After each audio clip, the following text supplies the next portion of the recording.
کھول کے دیکھ چشم دل، لطف ہے کیا نماز میں، آتا ہے ہر طرف نظر نور خدا نماز میں۔ یہ نماز اللہ تعالیٰ کو کتنی محبوب ہے کہ ارکان اسلام، جو دین اسلام کے بنیادی ارکان ہیں،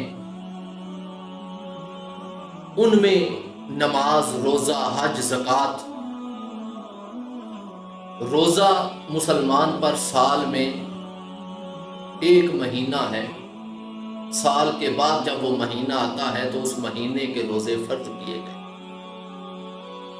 حج زندگی میں ایک بار فرض کیا گیا، زکوٰۃ سال کے بعد ایک بار فرض کی گئی۔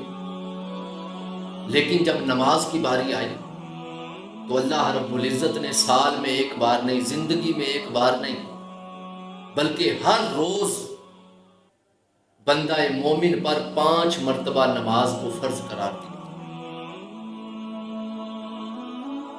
حضرت عبداللہ بن مسعود رضی اللہ تعالی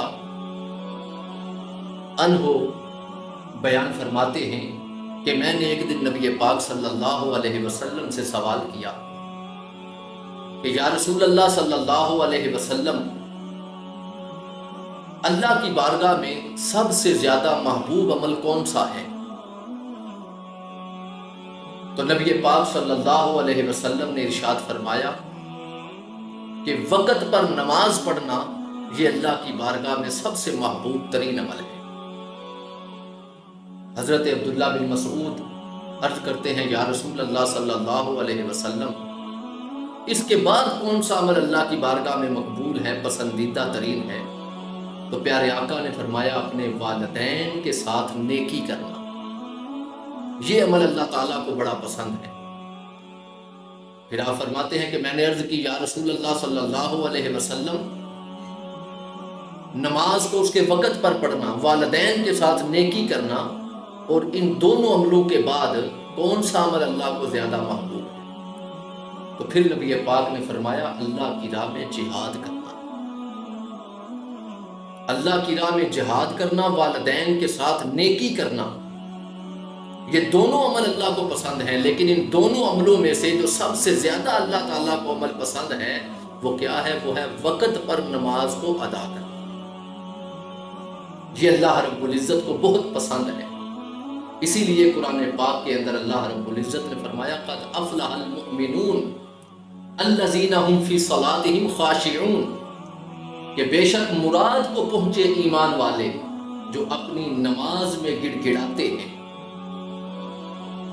اور پھر سورۃ الحج کے اندر اللہ رب العزت نے فرمایا یا ایھا الذین آمنوا ارکعوا واسجدوا وَاعْبُدُوا رَبَّكُمْ وَافْعَلُوا الْخَيْرَ لَعَلَّكُمْ تُفْلِحُونَ، کہ اے ایمان والو رکوع اور سجدہ کرو اور اپنے رب کی بندگی کرو اور بھلے کام کرو اس امید پر کہ تمہیں کامیابی ملے۔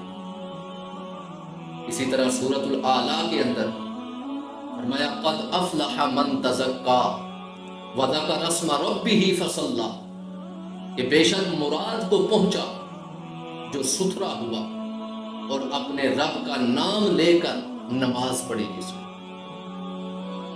یہ نماز اللہ رب العزت کو اتنی محبوب ہے کہ اللہ رب العزت نے قرآن پاک کے اندر جگہ جگہ پر اس کا ذکر فرما دیا۔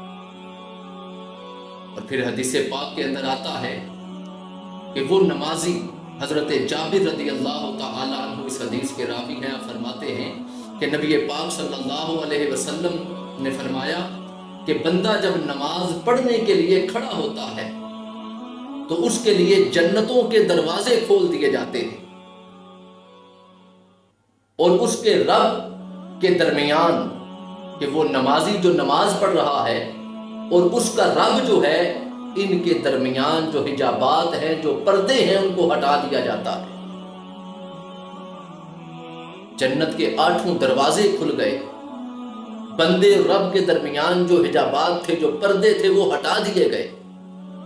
تو اس سے بڑھ کر اور بندہ مومن کو کیا چاہیے؟ یہ سارے انعامات اللہ رب العزت نے نمازی کے لیے رکھے، جو اپنے آپ کو 5 مرتبہ اللہ کی بارگاہ میں پیش کرتا ہے، حاضر کرتا ہے۔ اور پھر نبی پاک صلی اللہ علیہ وسلم نے فرمایا، حضرت جابر اس حدیث کے راوی ہیں، آپ فرماتے ہیں کہ نبی پاک نے فرمایا جنت کی چابی نماز ہے اور نماز کی چابی وضو ہے۔ تو پتہ چلا کہ اگر ہم اللہ کی بارگاہ میں حاضر ہو کر نماز ادا کرتے ہیں تو اس سے پہلے جو ضروری چیز ہے وہ ہے ہمارا وضو، طہارت۔ یہ ہے وہ مسائل کہ جن کو سیکھنا ہر مسلمان پر لازم ہے۔